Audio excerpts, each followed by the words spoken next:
Sebelum ceritanya dimulai, silahkan tulis di kolom komentar dari daerah mana saja teman-teman yang menonton cerita ini. Jangan lupa like dan subscribe agar channel ini bisa semakin berkembang dan bisa mempersembahkan cerita yang lebih menarik lagi. Arini duduk tegak di kursinya, kedua tangan tertangkup di pangkuan, merasakan dinginnya kayu pernis di bawah jemarinya. Ia memaksa pandangannya lurus ke depan, tertuju pada sosok pria tua berwibawa yang duduk di kursi tertinggi. Hakim. Pria yang dalam beberapa menit ke depan akan memegang palu dan menghancurkan sisa-sisa dunianya secara resmi. Di seberang ruangan, di sisi lain yang terasa seperti galaksi yang berbeda, duduklah Bram. Pria yang selama 10 tahun terakhir ia sebut suami. Di sampingnya, dengan jemari yang sengaja ditautkan erat, duduklah Rania. Wanita yang menjadi alasan mengapa mereka semua berada di sini. Arini bisa merasakan tatapan mereka, campuran antara kemenangan dan sedikit rasa kasihan yang dibuat-buat, menusuk kulitnya seperti ribuan jarum es. Ia tidak akan memberi mereka kepuasan dengan menoleh. Tidak. Ia telah menangis selama berbulan-bulan di balik pintu kamarnya yang terkunci, meraung dalam diam di bawah pancuran air, memukuli bantal hingga buku-buku jarinya memutih. Air matanya sudah kering. Yang tersisa kini hanyalah kekosongan yang aneh, jurang menganga di dalam dadanya yang telah ia putuskan untuk diisi dengan sesuatu yang lain. Sesuatu yang lebih keras dari kesedihan. Sesuatu yang dingin seperti baja. Suara hakim menggema, membacakan poin-poin kesepakatan yang terasa seperti vonis mati bagi masa lalunya. Harta gonogini, tunjangan, hak asuh yang tidak relevan karena mereka belum memiliki anak. Setiap kata adalah paku yang menancap di peti mati pernikahannya. Arini mendengarkan tanpa ekspresi. Ia sudah mempelajari setiap klausul, setiap pasal, bersama pengacaranya. Ia tahu apa yang menjadi haknya, dan yang lebih penting, ia tahu apa yang mutlak menjadi miliknya. Sesuatu yang Bram dan Rania, dalam arogansi mereka, telah lupakan. Dengan ini, pengadilan memutuskan bahwa ikatan pernikahan antara saudara Bramantio Wicaksono dan saudari Arini Dwayani dinyatakan putus karena perceraian. To. 3 ketukan palu kayu itu terdengar seperti ledakan di telinga Arini. Gema suaranya merambat di lantai, naik ke kursinya, dan bergetar di tulang punggungnya. Selesai. 10 tahun hidupnya, impiannya, pengorbanannya, kini resmi berakhir dengan 3 ketukan singkat. Ia melihat Bram langsung menoleh ke arah Rania, senyum lega dan penuh kemenangan terukir di wajahnya. Rania membalasnya dengan usapan lembut di punggung, seolah menenangkan pahlawan yang baru saja kembali dari medan perang. Perut Arini terasa mual melihat pemandangan itu. Medan perang? Merekalah yang membawa bom dan menghancurkan segalanya. Lalu kini mereka merayakan di atas puing-puingnya. Arini berdiri dengan gerakan yang terkontrol. Pengacaranya menepuk bahunya pelan, sebuah isyarat dukungan. Ia mengangguk singkat, lalu berbalik untuk berjalan keluar. Ia tahu ia tidak akan bisa lolos begitu saja. Benar saja, di koridor pengadilan yang sepi, langkahnya dihentikan oleh suara yang dulu selalu ia rindukan setiap sore, namun kini terdengar begitu asing dan menjijikan. Arini, tunggu. Ia berhenti, tapi tidak berbalik. Ia hanya berdiri mematung, menatap ujung lorong yang terang, seolah itu adalah jalan menuju kebebasannya. Setidaknya lihat aku kalau aku bicara, kata Bram, nadanya memerintah. Sama seperti biasanya. Dengan tarikan napas panjang, Arini memutar tubuhnya perlahan. Di sanalah mereka berdiri. Bram, dengan kemeja mahalnya yang sedikit kusut, dan Rania, bergelayut manja di lengannya, menatap Arini dengan sorot mata superior. Wanita itu mengenakan gaun yang Arini yakini harganya setara dengan cicilan mobilnya sebulan. Tentu saja, uang Bram sekarang adalah uang Rania. Atau lebih tepatnya, uang yang Bram dapatkan saat masih menikah dengannya. Ada apa, Bram? Tanya Arini, suaranya terdengar datar, tanpa emosi. Ia bangga pada dirinya sendiri, karena berhasil menjaga suaranya agar tidak bergetar. Bram berdeham, mencoba menampilkan citra pria dewasa yang bertanggung jawab. Aku hanya ingin ini semua selesai dengan baik-baik. Aku harap tidak ada dendam di antara kita. Arini hampir tertawa. Tidak ada dendam?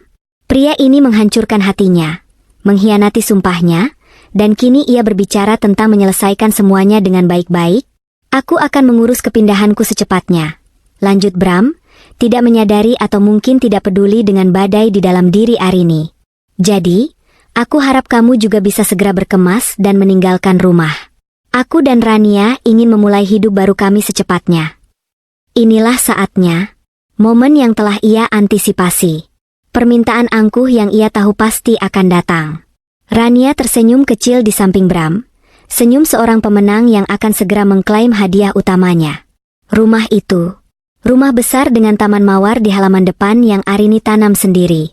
Dapur luas dengan meja marmer tempat Arini menghabiskan ratusan jam mencoba resep baru untuk Bram. Ruang kerja dengan rak buku dari kayu jati yang Arini rancang agar Bram bisa bekerja dengan nyaman. Setiap sudut rumah itu adalah keringat dan air matanya. Dan kini, mereka memintanya pergi dari sana seolah ia hanyalah seorang tamu. Arini tidak mengatakan apa-apa. Ia hanya membuka tas tangannya yang elegan, mengeluarkan sebuah gantungan kunci dari kulit, dan melepas salah satu kuncinya. Kunci pintu utama. Dengan langkah pelan, ia mendekati mereka. Rania sedikit tersentak, mungkin mengira Arini akan menyerangnya. Tapi Arini hanya berhenti di depan Bram. Ia menatap lurus ke mata pria itu, mata yang dulu menatapnya dengan penuh cinta, kini hanya dipenuhi oleh bayangan wanita lain. Kalian ingin memulai hidup baru? Bisik Arini, suaranya cukup pelan sehingga hanya Bram yang bisa mendengarnya. Ia mengulurkan kunci itu. Ambillah. Bram tampak sedikit terkejut dengan betapa mudahnya Arini menyerah. Ia mengambil kunci itu dari tangan Arini. Jemari mereka sempat bersentuhan, dan Arini merasakan sengatan dingin yang menjalar. Ia menarik tangannya secepat mungkin. Baguslah kalau kamu mengerti, kata Bram, mencoba mendapatkan kembali kendali atas situasi. Ini yang terbaik untuk semua. Arini tidak menjawab. Ia hanya memberikan satu tatapan terakhir pada Rania, sebuah tatapan yang tidak bisa diartikan oleh wanita itu. Bukan tatapan benci, bukan juga sedih. Itu adalah tatapan seorang ahli strategi yang baru saja memindahkan bidak caturnya ke posisi skakmat. Lalu, tanpa sepatah kata pun lagi, Arini berbalik dan berjalan menyusuri koridor. Suara sepatunya menggema di kesunyian, meninggalkan mereka berdua yang masih merayakan kemenangan prematur mereka. Di dalam mobilnya, Arini akhirnya membiarkan dirinya bernapas. Jantungnya berdebar kencang, bukan karena sakit hati, tapi karena adrenalin. Tangannya sedikit gemetar saat ia memasukkan kunci mobil ke lubang starter. Mesin menyala dengan deru halus. Ia duduk diam selama beberapa saat, menatap lurus ke depan melalui kaca depan. Hujan mulai turun, rintik-rintik kecil yang membasahi kaca, mengaburkan pandangan ke gedung pengadilan yang kini berada di belakangnya. Ia membuka kembali tas tangannya merogoh ke dalam dan menemukan apa yang dicarinya. Ia menariknya keluar dan meletakkannya di telapak tangannya. Satu set kunci lain, yang bentuknya identik dengan yang baru saja ia berikan pada Bram. Gantungan kuncinya pun sama, terbuat dari kulit yang sama. Namun set kunci ini terasa berbeda. Terasa lebih berat. Terasa seperti kekuatan. Ini adalah set kunci asli. Kunci yang terhubung dengan sertifikat hak milik yang mencantumkan namanya, dan hanya namanya. Sertifikat untuk properti yang ia beli dengan uang warisan orang tuanya, jauh sebelum ia mengenal Bram. Sebuah fakta hukum yang begitu sederhana. Namun entah bagaimana, Bram, dalam kesombongannya, telah melupakannya. Ia selalu menganggap apa yang menjadi milik Arini secara otomatis menjadi milik mereka berdua, padahal hukum berkata lain. Sebuah senyum tipis, senyum pertama yang tulus dalam berbulan-bulan, mulai terkembang di bibir Arini.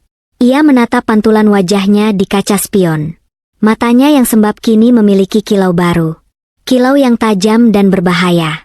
Hujan di luar semakin deras, seolah alam pun setuju untuk menghapus semua jejak masa lalunya. Bram dan Rania mungkin mengira mereka telah memenangkan istana. Mereka tidak tahu bahwa istana itu dibangun di atas pasir. Dan Arini, sang pemilik tunggal, baru saja menjual pasir itu kepada ombak pasang. Nikmatilah istana pasir kalian, bisiknya pada bayangannya sendiri di kaca spion. Suaranya terdengar asing, lebih kuat dan lebih dingin dari sebelumnya. Badai akan segera datang. Arini memasukkan kunci itu kembali ke dalam tasnya, memasang sabuk pengamannya, dan menginjak pedal gas. Mobilnya meluncur mulus ke jalan raya, menjauh dari masa lalunya, menuju masa depan yang akan ia bangun sendiri di atas puing-puing yang sengaja ia ciptakan untuk mereka. 2 minggu berlalu dalam keheningan yang direncanakan. Arini memutus semua kontak. Ia mengganti nomor teleponnya, menonaktifkan sementara akun media sosialnya, dan mengisolasi diri di sebuah apartemen sewaan yang nyaman di pusat kota. Ia menghabiskan waktunya dengan melakukan hal-hal yang telah lama ia abaikan. Membaca novel tebal tanpa gangguan, mencoba resep kue hanya untuk dirinya sendiri, dan yang terpenting, merencanakan langkah selanjutnya dengan cermat. Ia adalah seorang arsitek, bukan hanya dalam profesi, tetapi juga dalam hidup. Jika fondasi lamanya dihancurkan, maka ia akan merancang yang baru, yang lebih kuat, dan dibangun di atas tanah yang kokoh miliknya sendiri. Keheningan itu pecah pada suatu pagi yang cerah. Sebuah notifikasi muncul di laptopnya dari akun media sosial baru yang ia buat dengan nama samaran, sebuah akun hantu yang hanya ia gunakan untuk satu tujuan, mengamati. Salah satu teman lamanya, yang tidak tahu bahwa Arini bisa melihatnya, baru saja mengunggah serangkaian foto. Foto-foto dari acara pernikahan Bram dan Rania. Jantung Arini berdebar sedikit lebih cepat saat ia mengklik album itu. Jarinya melayang di atas mousepad. Ragu sejenak, sebelum akhirnya menekan. Layarnya langsung dipenuhi oleh wajah-wajah bahagia. Terlalu bahagia. Di sana, di halaman belakang rumahnya, rumah mereka dulu, Bram dan Rania berdiri di bawah lengkungan bunga putih yang indah. Rania, dalam gaun pengantinnya yang mewah, tersenyum lebar ke arah kamera, sementara Bram merangkul pinggangnya dengan posesif. Di latar belakang, Arini bisa melihat mawar-mawar merah muda yang ia tanam 2 tahun lalu, kini menjadi saksi bisu dari pengkhianatan terbesar dalam hidupnya. Arini menggulir ke bawah. Foto demi foto menampilkan pesta yang meriah. Para tamu tertawa, gelas sampanye diangkat tinggi-tinggi. Ada foto Rania memotong kue pengantin raksasa tepat di dapur marmernya. Ada foto Bram berdansa dengan Rania di teras kayu yang dulu Arini amplas dan pernis sendiri. Setiap gambar adalah tusukan baru, bukan lagi tusukan kesedihan, melainkan tusukan yang mengobarkan api di dalam dirinya. Caption yang ditulis Rania di bawah salah satu foto membuat perutnya bergejolak. Membangun awal yang baru di istana cinta kami. Terima kasih, suamiku, telah memberikanku rumah impian ini. Inilah bukti cinta sejati kita. Rumah impian. Bukti cinta sejati. Arini mendengus. Wanita itu tidak tahu bahwa ia sedang berpesta di atas sebuah bom waktu. Istana yang ia sebut miliknya itu, hanyalah properti sewaan yang sewanya akan segera habis dengan cara yang paling brutal. Arini terus menggulir, menganalisis setiap detail, setiap wajah tamu, setiap sudut rumahnya yang kini dinodai oleh kehadiran mereka. Ia tidak merasakan sakit lagi. Yang ia rasakan adalah detasemen yang dingin, seperti seorang jenderal yang mengamati medan perang dari kejauhan sebelum memerintahkan serangan pamungkas. Sore itu, bel apartemennya berbunyi. Dita, sahabat terbaiknya, berdiri di ambang pintu dengan membawa 2 kotak pizza dan wajah penuh kekhawatiran. Aku melihat foto-fotonya, Rin, kata Dita sambil melangkah masuk dan meletakkan pizza di meja. Kamu baik-baik saja? Aku sudah mencoba meneleponmu ratusan kali. Arini memberinya senyum kecil. Aku baik-baik saja, Dit. Aku hanya butuh waktu. Ganti nomor, mulai dari awal, kau tahu kan? Dita menatapnya lekat-lekat. Aku tidak percaya mereka melakukannya. Mengadakan pesta pernikahan di rumah itu. Rumah yang kamu bangun dari nol. Itu kejam, Arini. Itu benar-benar jahat. Arini membuka kotak pizza dan mengambil sepotong. Biarkan saja. Anjing perlu menandai wilayahnya. Kan? Anggap saja begitu. Ini bukan lelucon, Rin, sergah Dita, suaranya meninggi. Kamu harusnya melawan. Tuntut bagianmu dari rumah itu. Arini mengunyah pizzanya dengan tenang. Ia menatap sahabatnya, satu-satunya orang yang tahu betapa hancurnya ia beberapa bulan lalu. Ia ingin sekali memberitahu Dita tentang rencananya, berbagi beban rahasia yang ia pikul. Tapi ia tahu ia tidak bisa. Semakin sedikit orang yang tahu, semakin sempurna eksekusinya nanti. Tidak ada gunanya, Dit. Aku hanya ingin melupakan semuanya dan melanjutkan hidup, kata Arini, mengucapkan kebohongan yang terdengar begitu meyakinkan. Dita menghela napas, tampak frustrasi tetapi akhirnya menerima keputusan sahabatnya. Mereka menghabiskan sisa sore itu dengan mengobrol tentang hal-hal ringan, mencoba mengalihkan pikiran dari bayang-bayang Bram dan Rania. Namun, sementara Arini tertawa mendengar cerita lucu Dita, sebagian dari pikirannya berada di tempat lain. Pikirannya sedang menghitung hari. Keesokan harinya, Arini memiliki jadwal pertemuan. Bukan dengan terapis atau teman, melainkan dengan dua orang yang akan menjadi sekutu utamanya. Yang pertama adalah Pak Hadi, pengacaranya. Seorang pria parubaya yang tenang dan teliti. Mereka bertemu di kantor Pak Hadi yang rapi. Semua dokumen sudah siap, Bu Arini, kata Pak Hadi sambil menyodorkan sebuah map tebal. Sertifikat hak milik asli atas nama Anda. Akta jual beli yang sudah ditandatangani oleh pihak pembeli. Semuanya sah di mata hukum.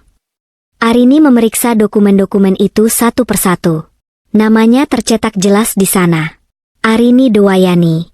Tidak ada nama Bramantio Wicaksono. Itulah celah yang Bram lupakan. Rumah itu dibeli sebelum mereka menikah, menggunakan uang warisan yang diwasiatkan orang tua Arini khusus untuknya. Bram hanya menumpang nama, menumpang hidup, dan sekarang, ia pikir ia bisa memilikinya. Pembelinya mengerti situasinya? Tanya Arini. Sangat mengerti, jawab Pak Hadi. Mereka adalah investor properti. Mereka membeli dengan harga sedikit di bawah pasar dengan syarat bisa segera mengambil alih kepemilikan.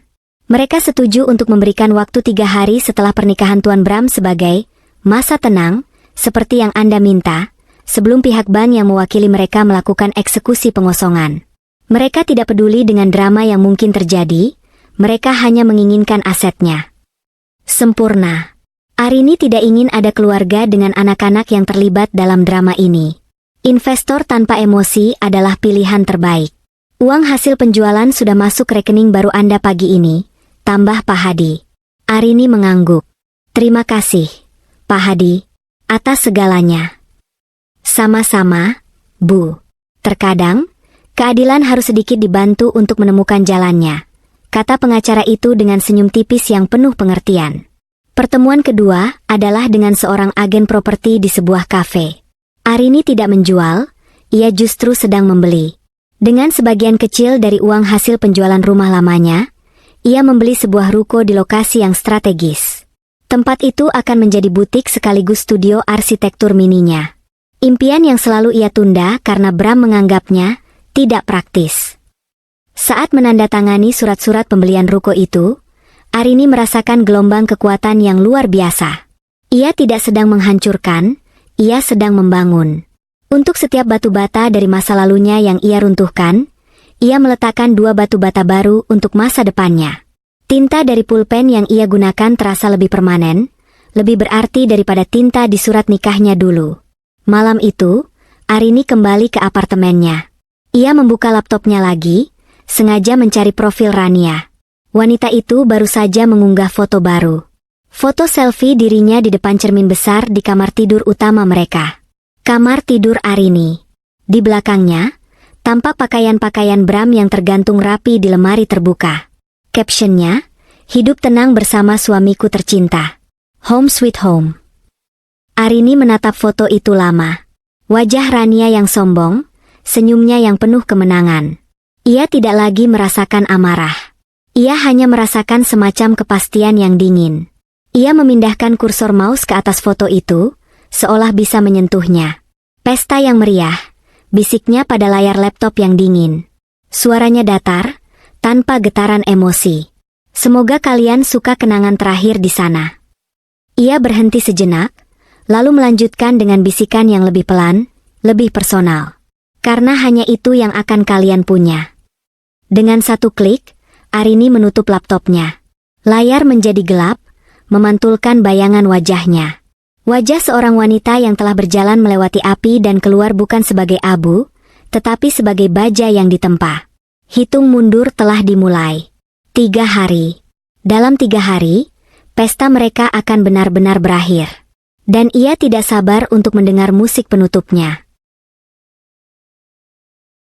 Hari pertama di surga dimulai dengan sinar matahari yang menerobos masuk melalui jendela setinggi langit-langit, memandikan kamar tidur utama dalam cahaya keemasan. Rania menggeliat malas di atas spray sutra, merasakan kelembutan kain yang membelai kulitnya. Ia membuka matanya perlahan dan disambut oleh pemandangan yang membuatnya tersenyum.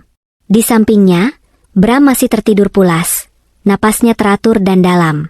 Di sekeliling mereka adalah kamar yang luas dan megah, bukti nyata dari kemenangannya. Ia telah berhasil. Ia bukan lagi simpanan yang harus bertemu diam-diam di hotel atau apartemen sempit. Ia adalah nyonya rumah, sang ratu di istananya. Ia bangkit dari tempat tidur, sengaja tidak mengenakan jubah tidurnya, dan berjalan telanjang kaki di atas lantai parket yang hangat. Ia menuju jendela, menyingkap tirai lebih lebar, dan menatap ke bawah ke arah taman yang terawat sempurna. Mawar-mawar merah muda milik Arini seolah sedang mekar untuk menyambutnya. Rania tersenyum sinis. Nanti ia akan menyuruh tukang kebun untuk mencabut semua mawar itu dan menggantinya dengan lili putih, bunga favoritnya.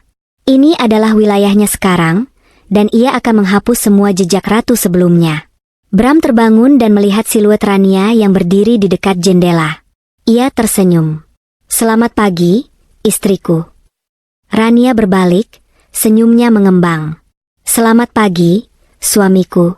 Tidur nyenyak di rumah baru kita?" Ia menekankan kata, "kita," dengan nada penuh kemenangan. "Sangat nyenyak," sahut Bram sambil meregangkan tubuh. "Akhirnya aku bisa bernapas lega di rumah ini. Tidak ada lagi suasana tegang, tidak ada lagi pertanyaan-pertanyaan sinis. Hanya ada kedamaian. Dan kamu." Rania menghampiri tempat tidur dan duduk di tepinya. "Aku sudah memikirkan apa yang akan kita lakukan pertama kali. Dinding kamar ini, warnanya terlalu kusam. Aku ingin mengecatnya dengan warna sampanye. Dan lemari pakaian itu, aku butuh yang lebih besar. Kita bisa menjebol dinding ke kamar sebelah dan membuat walk-in closet raksasa." Bram tertawa. "Apapun yang kamu inginkan, sayang. Rumah ini milikmu sekarang. Ubah sesuka hatimu." Ia menarik Rania ke dalam pelukannya. "Arini tidak pernah punya selera sepertimu. Semuanya harus fungsional, praktis, membosankan. Kamu membawa kehidupan ke tempat ini." Mereka menghabiskan pagi itu dengan bercinta, lalu membuat rencana renovasi besar-besaran seolah mereka sedang bermain dengan rumah boneka raksasa. Mereka menertawakan pilihan furnitur Arini, mengkritik koleksi seninya, dan merencanakan untuk menjual semua perabotan lama untuk diganti dengan yang baru dan lebih modern. Setiap rencana yang mereka buat terasa seperti satu lagi paku yang mereka tancapkan di kenangan tentang Arini, memastikan wanita itu terkubur dalam-dalam dari kehidupan mereka. Hari kedua adalah hari untuk pamer. Rania, yang tidak sabar untuk menunjukkan status barunya, memutuskan untuk mengadakan pesta barbeque dadakan di tepi kolam renang. Ia mengundang lingkaran pertemanan mereka, orang-orang yang sama yang telah menjadi saksi bisu perselingkuhan mereka, dan bahkan ikut membantu menutupinya. Sore itu, halaman belakang dipenuhi tawa dan musik. Asap dari panggangan membubung ke udara, membawa aroma daging yang sedap. Bram, dengan celemek bertuliskan, "Raja Panggangan," dengan bangga membolak-balik sosis dan steak. Ia merasa gagah, menjadi pusat perhatian, pria sukses yang berhasil mendapatkan segalanya. Wanita cantik yang lebih muda dan aset properti yang mengesankan. Rania, dalam balutan bikini dan gaun pantai tipis, melayani para tamu dengan senyum manis, menerima pujian atas rumah mereka yang indah. "Kalian beruntung sekali bisa mendapatkan rumah ini, Bram," kata salah satu temannya sambil menepuk punggungnya. "Aku dengar Arini yang mendesain semuanya." Bram mendengus. Dia hanya mengawasi tukang. "Ide besarnya semua dariku. Dia terlalu kaku untuk punya visi sebagus ini." Sebuah kebohongan yang ia ucapkan dengan begitu lancar, hingga ia sendiri hampir mempercayainya. Sementara itu, Rania mengalami sedikit masalah di dapur. Ia mencoba membuat es kopi susu kekinian dengan mesin espresso canggih yang terpasang di dapur, tetapi ia tidak tahu cara mengoperasikannya.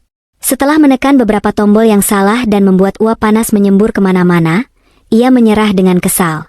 "Mesin konyol ini rusak," keluhnya pada seorang teman wanitanya. "Dulu Arini jago sekali membuat kopi dengan mesin itu," ceplos temannya tanpa berpikir, lalu segera menutup mulutnya saat menyadari kesalahannya. Wajah Rania langsung mengeras. Oh ya? Mungkin karena dia tidak punya kegiatan lain selain mengurusi dapur. Sindirnya dengan tajam, menyembunyikan rasa malunya.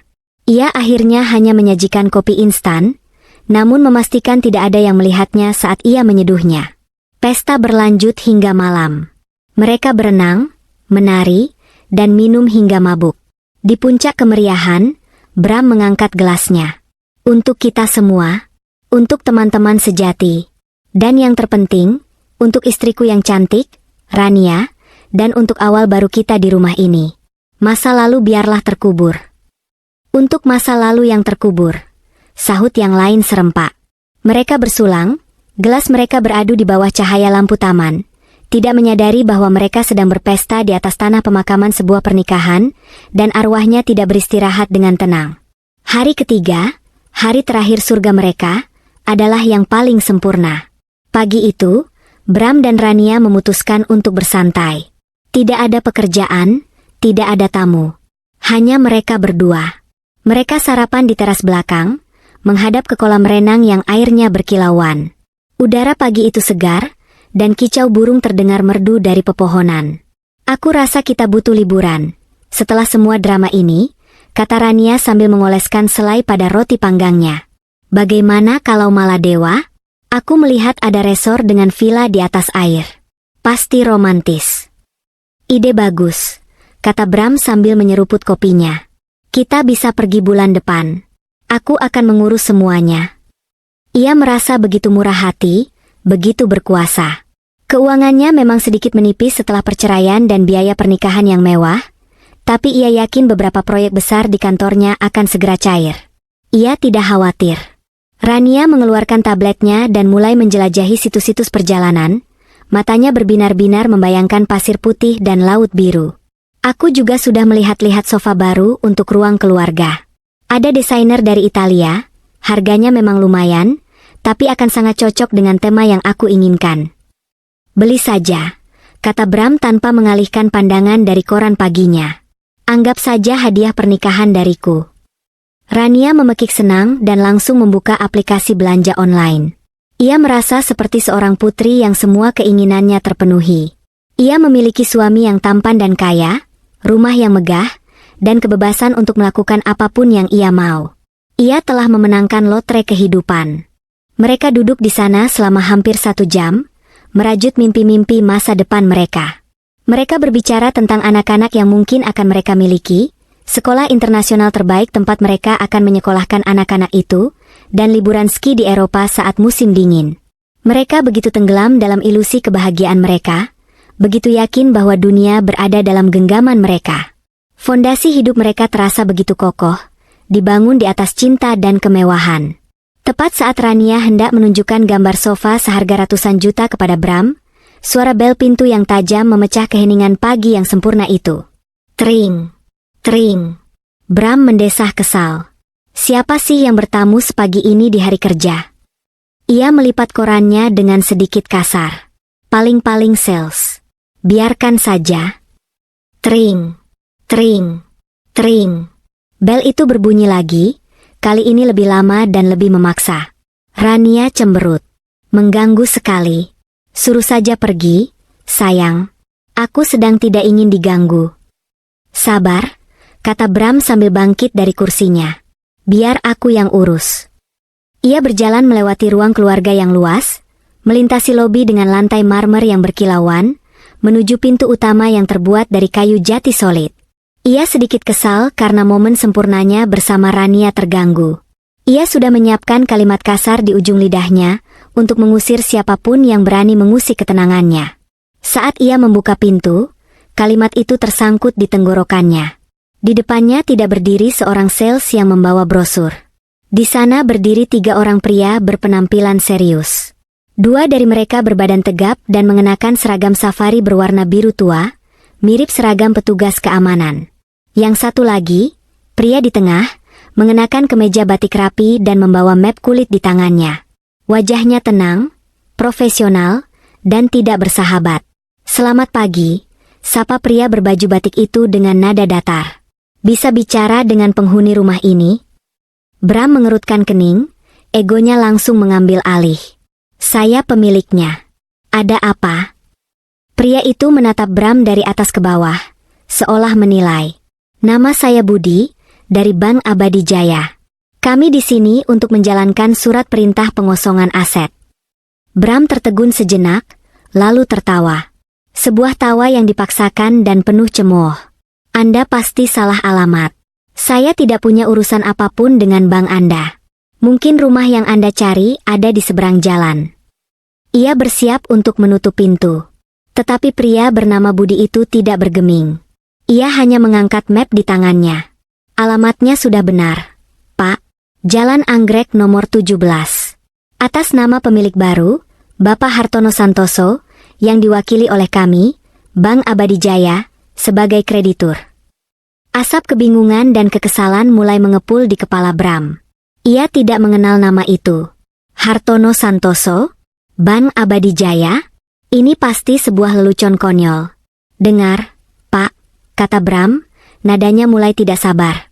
Saya tidak tahu permainan apa yang sedang Anda mainkan, tapi ini rumah saya. Saya baru saja menikah dan menempati rumah ini. Jadi, silakan Anda pergi sebelum saya panggil polisi.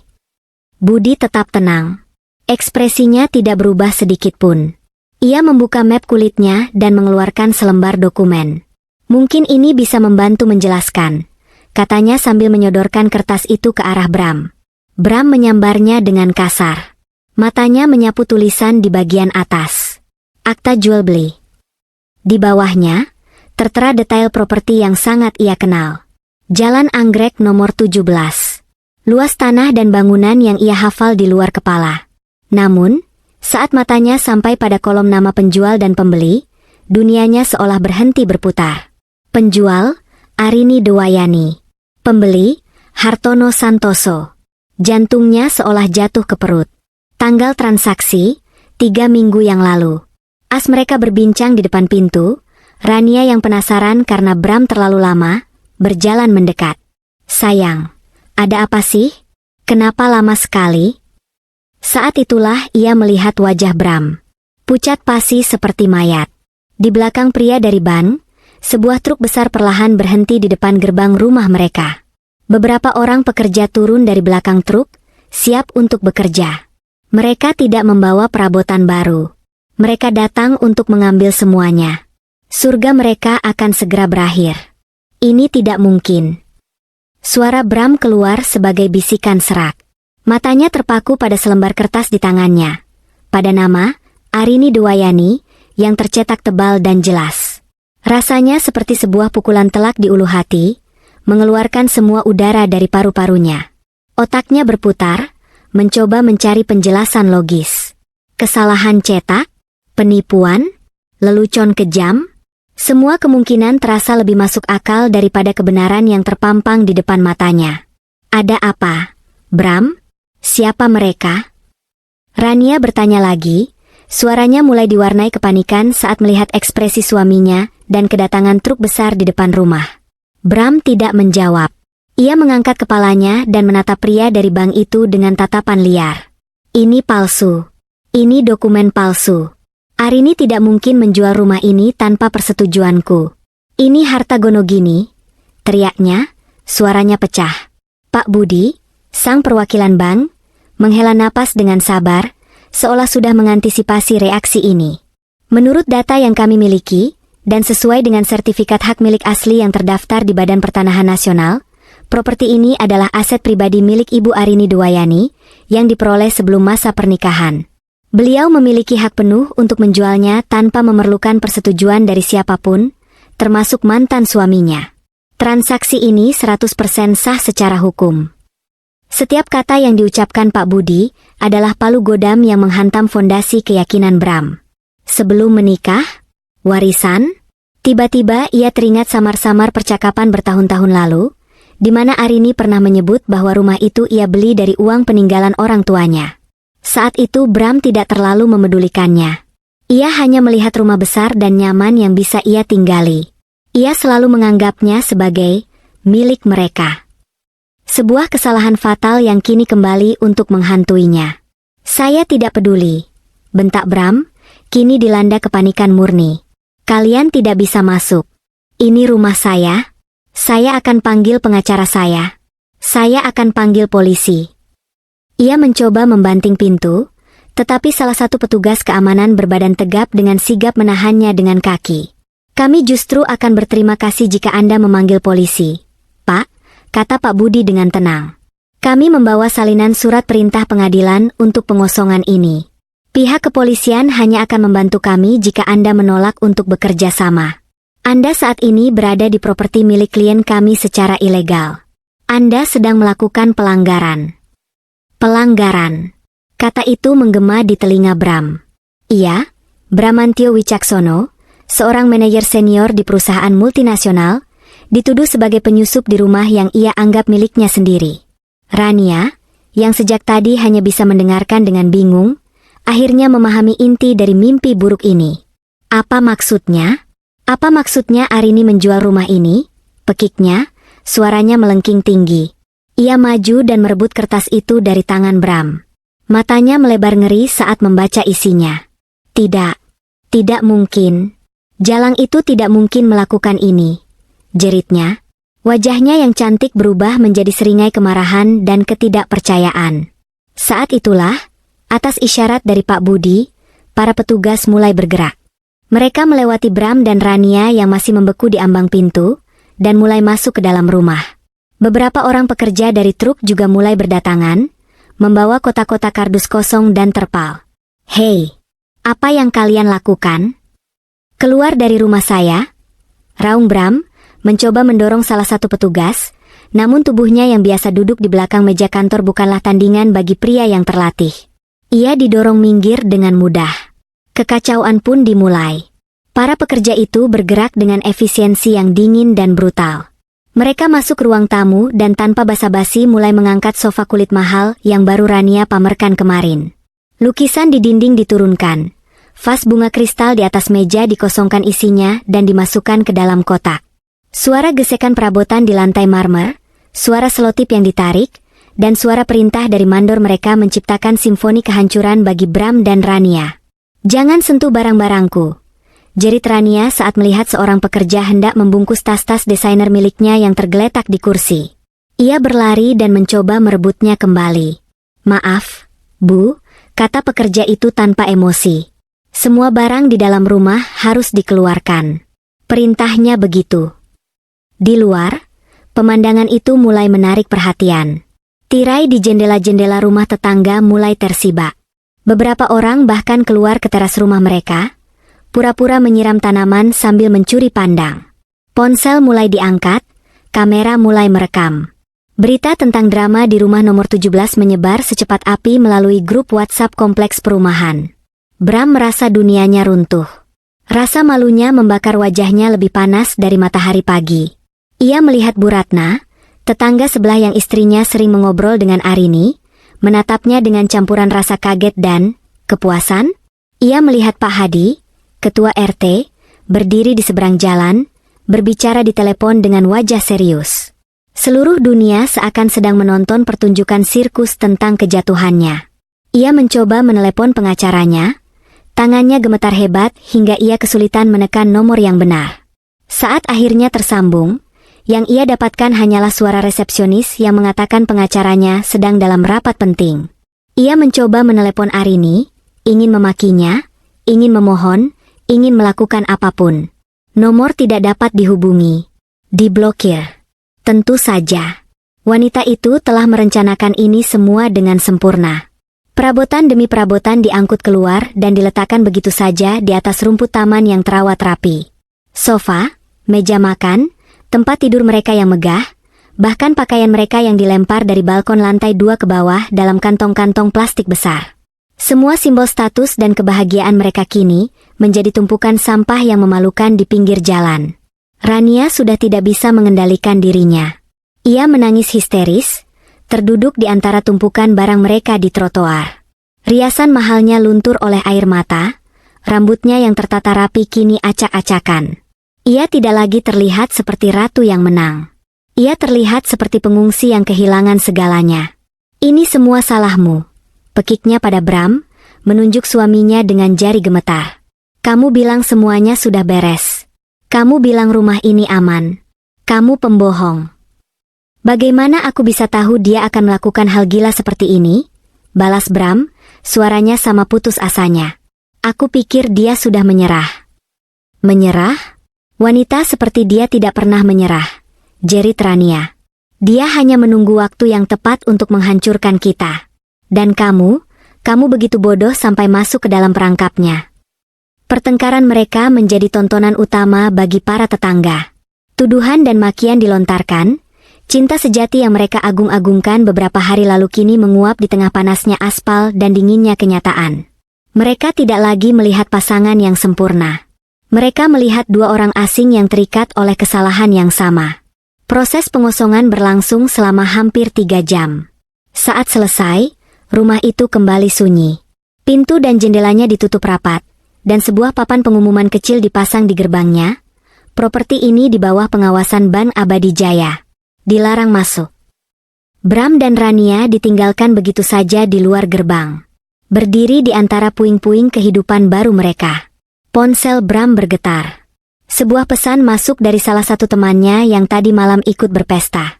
Isinya adalah sebuah tautan video. Video pengusiran mereka yang direkam oleh tetangga, dan kini sudah mulai menyebar. Rasa malu yang dirasakan Bram begitu luar biasa, hingga ia merasa ingin bumi menelannya hidup-hidup. Dari istana yang megah ke trotoar jalanan dalam satu pagi. Dari pasangan yang dikagumi menjadi bahan tertawaan dalam hitungan jam. Ini lebih buruk dari sekadar kehilangan rumah. Ini adalah penghancuran total harga diri dan reputasinya. Ia menatap Rania yang masih terisak-isak. Wajah cantik yang dulu membuatnya tergila-gila kini tampak bengkak dan jelek. Mimpi indahnya telah berubah menjadi mimpi buruk yang paling mengerikan. Ia kemudian menatap rumah yang kini tertutup rapat baginya. Di balik dinding itu, ia bisa merasakan seringai kemenangan Arini, meskipun wanita itu tidak ada di sana. Arini tidak hanya menceraikannya. Arini tidak hanya mengambil kembali hartanya. Arini telah memastikan bahwa Bram dan wanita pilihannya tidak akan pernah bisa menikmati hasil pengkhianatan mereka. Ia telah membakar istana mereka hingga rata dengan tanah, dan meninggalkan mereka tanpa apa-apa selain abu dan rasa malu. Matahari yang tadinya terasa hangat dan bersahabat kini terasa seperti musuh. Sinarnya yang terik memanggang aspal, menciptakan uap panas yang naik dan membuat udara terasa menyesakan. Pertunjukan telah usai. Para tetangga yang tadinya menonton dengan penuh minat kini telah kembali ke dalam rumah mereka yang sejuk, mungkin sedang asyik membahas tragedi keluarga Wicaksono di meja makan mereka. Truk pengangkut barang bekas yang dipanggil Bram akhirnya datang. Sebuah kendaraan tua yang berkarat di sana-sini, sama sekali tidak sepadan dengan perabotan mewah yang akan diangkutnya. 2 orang pria kurus dengan kaos kotor turun dari truk. Salah satunya, yang lebih tua, menghampiri Bram dengan tatapan menilai. "Jadi, ini semua yang mau dijual, Pak?" Tanyanya sambil mengunyah permen karet, matanya memindai tumpukan barang yang menggunung itu. Bram menelan ludah, rasa malunya terasa seperti empedu di tenggorokan. "Iya, semuanya." Pria itu berjalan mengelilingi tumpukan itu, menendang kaki sofa dengan ujung sepatunya, mengetuk-ngetuk permukaan meja makan kayu solid dengan buku jarinya. "Barangnya bagus-bagus," gumamnya, lebih pada dirinya sendiri. Lalu ia kembali menatap Bram. "Saya ambil semua 15 juta. "Apa?" pekik Bram, matanya melotot tidak percaya. 15 juta? Sofa ini saja harganya 80 juta. Dan tempat tidur itu, meja makan, semuanya furnitur impor. Totalnya hampir 1,5 miliar. Pria itu tertawa kecil, sebuah tawa yang meremehkan. "Itu kan harga barunya di toko, Pak. Pakai AC, pelayannya ramah. Ini di pinggir jalan, kena debu, kena panas. Saya juga harus bayar orang dan bensin untuk angkut ini semua. 15 juta, ambil atau tinggalkan. Saya masih banyak kerjaan lain." Bram ingin sekali berteriak, meninju wajah angkuh pria itu. Tapi ia tidak punya pilihan. Malam akan segera tiba. Mereka tidak mungkin tidur di jalanan bersama tumpukan perabotan ini. Uang di dompetnya dan Rania jika digabungkan tidak akan cukup untuk menyewa hotel yang layak bahkan untuk 1 malam. Dengan hati yang hancur dan harga diri yang terkoyak, Bram mengangguk lemah. "Baiklah, ambil." Rania, yang sejak tadi hanya diam dengan tatapan kosong, menjerit saat mendengar keputusan itu. Tidak, Bram, jangan. Itu barang-barang kita. Lalu kita harus bagaimana, Rania? Balas Bram, amarah dan keputusasaannya akhirnya meledak. Kita mau tidur di mana malam ini? Di atas sofa ini? Kita butuh uang. Kita tidak punya apa-apa lagi. Mengerti? Rania terdiam, terguncang oleh bentakan Bram. Ia menatap suaminya seolah baru pertama kali melihatnya. Pria gagah dan kaya yang ia nikahi telah lenyap, digantikan oleh sosok pria kalah yang putus asa. Proses pengangkutan barang terasa seperti prosesi pemakaman. Bram dan Rania hanya bisa menonton dalam diam saat harta benda mereka, simbol kehidupan mewah yang mereka impikan, diangkat dan dilempar begitu saja ke atas bak truk yang kotor. Setelah semua barang terangkut, pria itu menyerahkan segepok uang tunai lusuh ke tangan Bram, lalu pergi begitu saja, meninggalkan debu dan kekosongan. Kini yang tersisa hanyalah beberapa koper dan tas berisi pakaian yang berhasil mereka selamatkan. Jalanan di depan bekas rumah mereka terasa begitu lengang dan asing. Mereka benar-benar sendirian. Kita harus menelepon seseorang, bisik Rania, suaranya parau. Orang tuaku. Mereka pasti mau menolong. Dengan sisa harapan, Rania menekan nomor ibunya.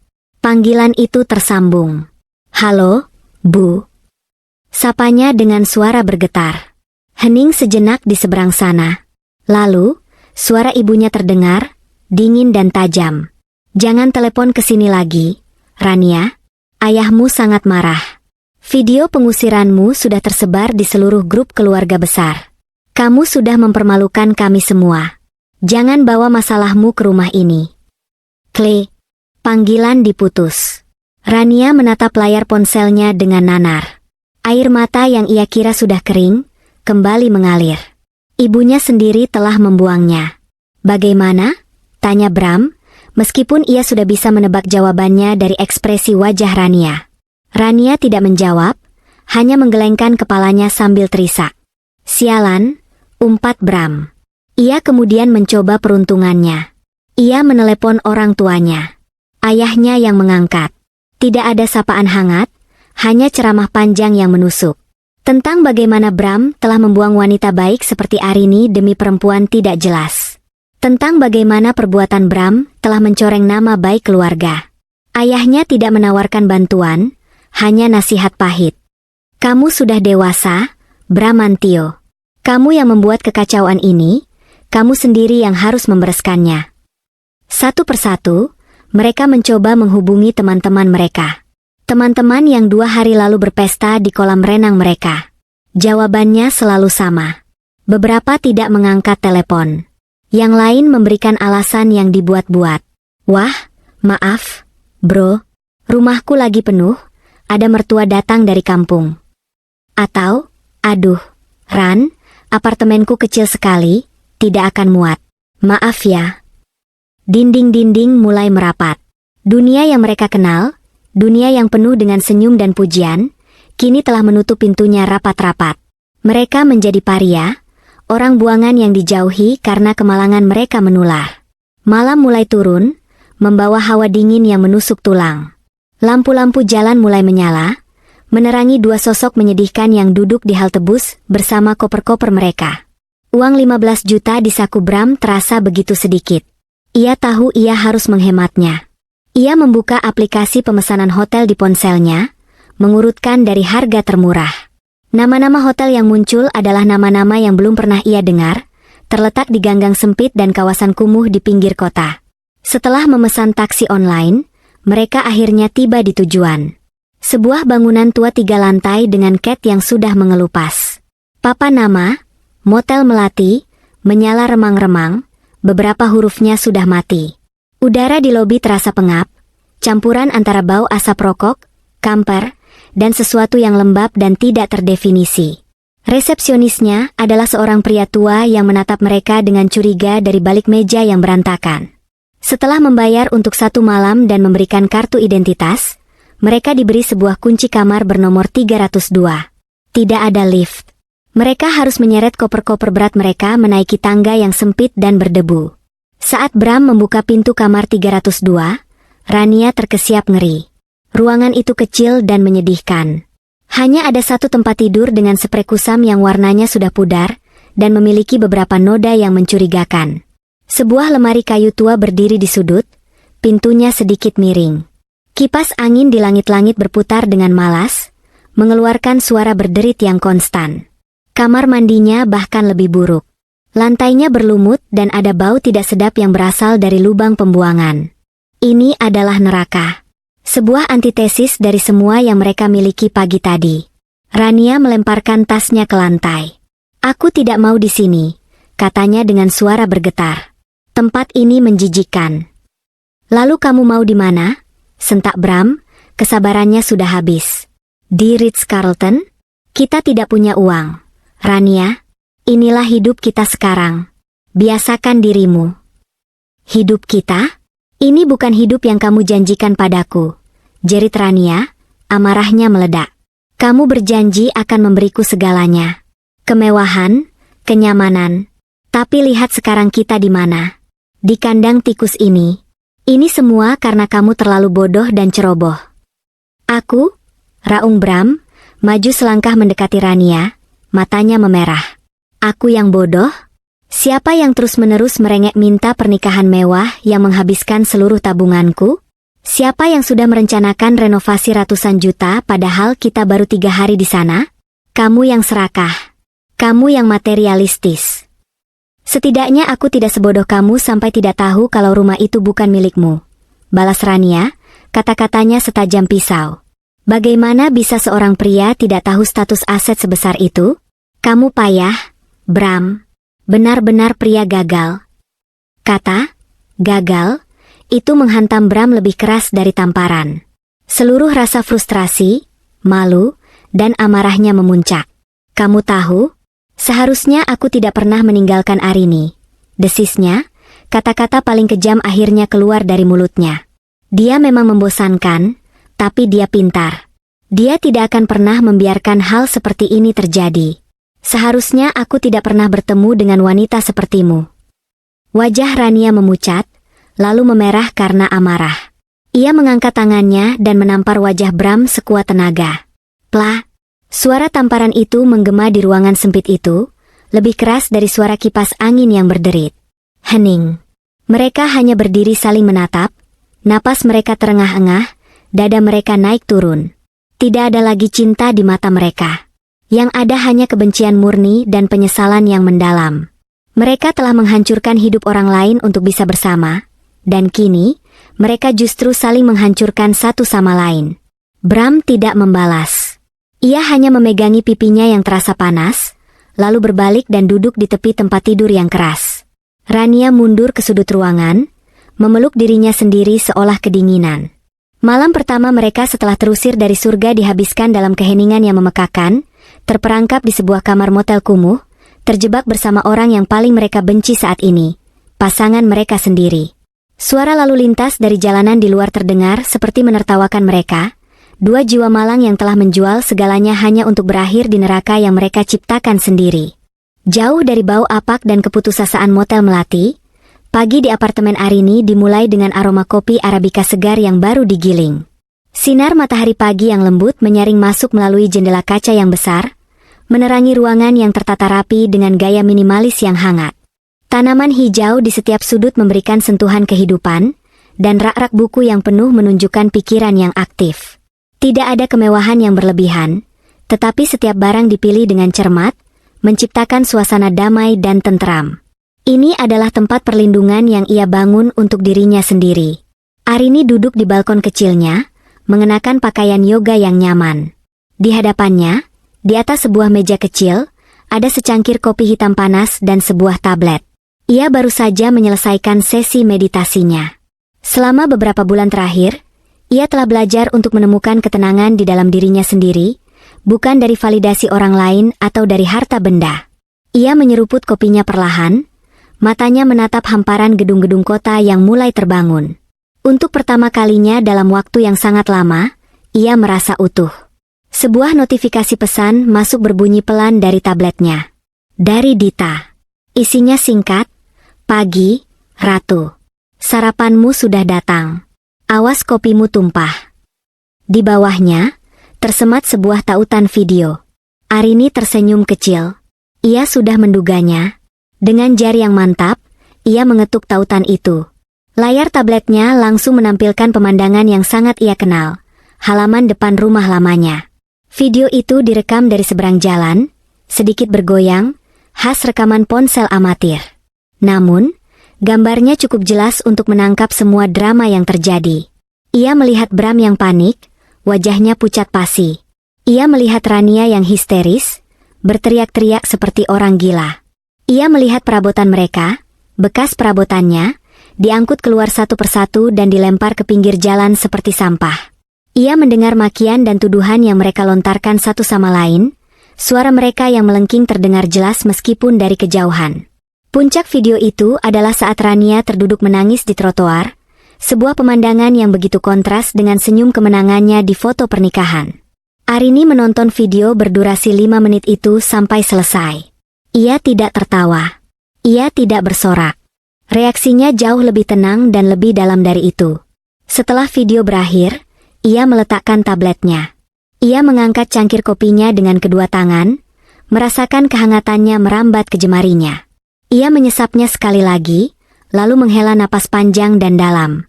Rasanya seperti sebuah beban seberat gunung yang selama ini menekan dadanya tiba-tiba terangkat dan lenyap menjadi udara. Itu bukan perasaan bahagia yang meledak-ledak. Itu adalah perasaan lega. Perasaan keadilan. Perasaan penutupan. Ia tidak menikmati penderitaan mereka, tetapi ia menikmati konsekuensi yang mereka terima. Itu adalah buah yang mereka petik dari pohon beracun yang mereka tanam sendiri. Dengan senyum yang tenang dan puas, ia menghabiskan kopinya hingga tetes terakhir. 1 jam kemudian, Arini sudah berada di lokasi yang berbeda. Ia mengenakan celana jeans, kaos, sepatu bot, dan sebuah helm proyek berwarna putih. Ia berdiri di dalam sebuah ruko 2 lantai yang masih kosong dan berdebu. Dindingnya masih berupa semen telanjang, dan kabel-kabel menjuntai dari langit-langit. Ini adalah kanvas kosongnya. Jadi, untuk dinding di bagian depan, saya mau kita bongkar total, kata Arini kepada mandor proyek, suaranya penuh percaya diri dan antusiasme.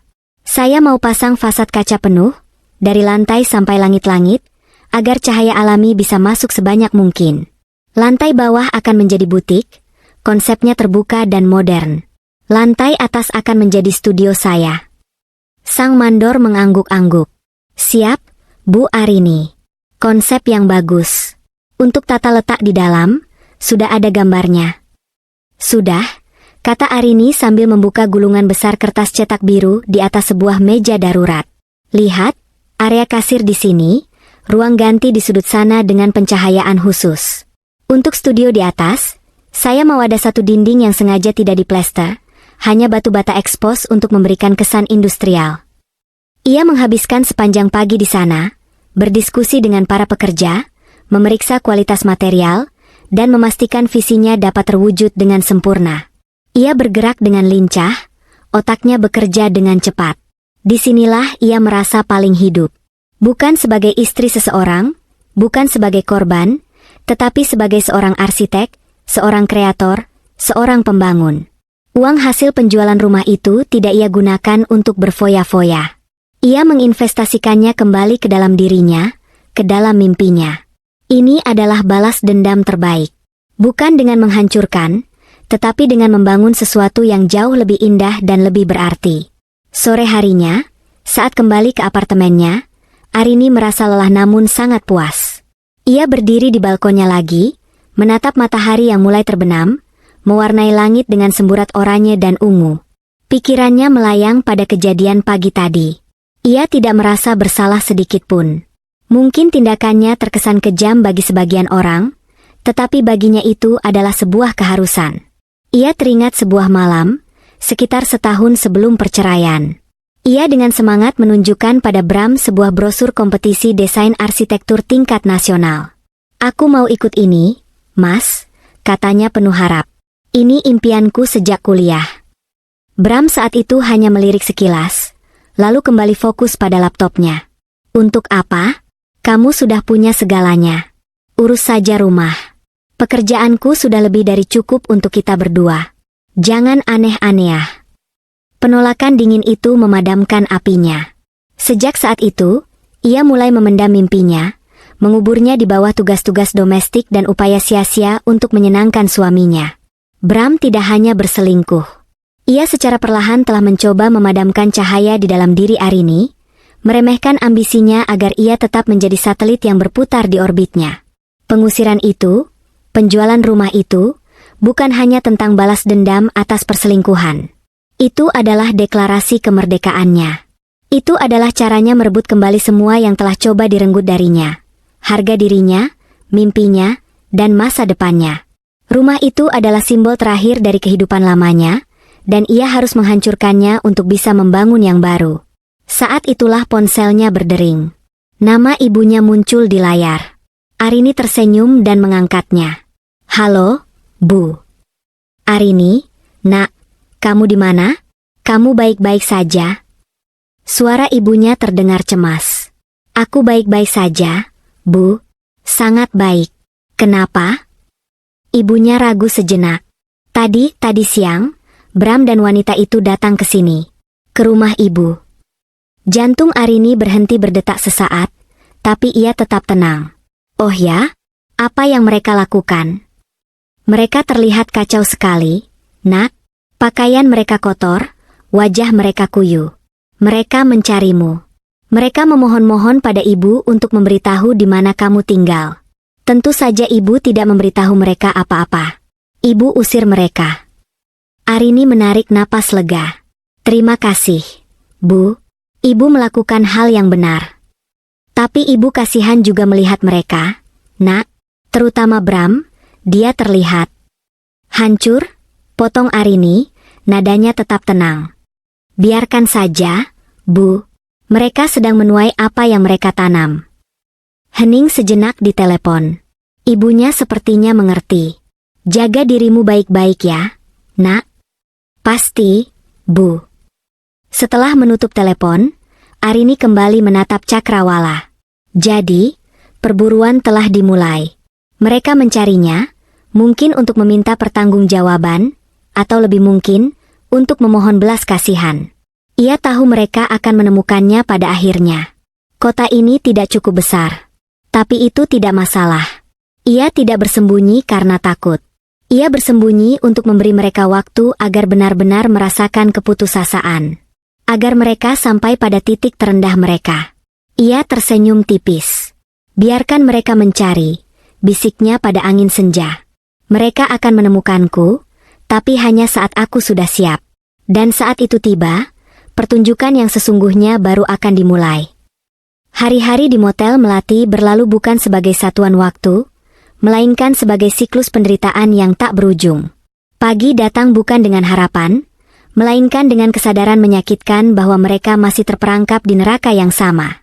Kamar sempit itu telah menjadi penjara mereka, dan keheningan di antara Bram dan Rania terasa lebih berat dan lebih menyesakan daripada udara pengap di dalamnya. Mereka bergerak di sekitar satu sama lain seperti dua hewan liar yang dipaksa berbagi kandang yang terlalu kecil. Setiap lirikan adalah percikan permusuhan, setiap helaan napas adalah tuduhan. Uang hasil penjualan perabotan mereka menipis dengan kecepatan yang mengerikan. Setiap hari, resepsionis motel mengetuk pintu untuk menagih biaya sewa harian, sebuah pengingat konstan akan status mereka yang genting.